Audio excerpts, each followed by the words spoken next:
Service CEO tasking can also be included in payroll and job costs. For instance, maybe we're going to have one of our guys, John Ayer, go out and pick up some supplies at Home Depot. We can make this a payrollable and also include in job cost.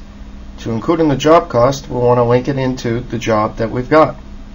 By saying OK, we've now created a task that has payrollable implications to it. We can then come into the completion wizard and actually complete out the task itself and make sure that that payroll gets put in. So we can click, he's getting hourly, he was there for an hour, he gets paid $12 an hour. Go ahead and finish it, and now we've processed the payroll for that task, making sure that all that money was put as an expense to the job that we assigned it to. Payrollable tasks, just another powerful feature of Service CEO.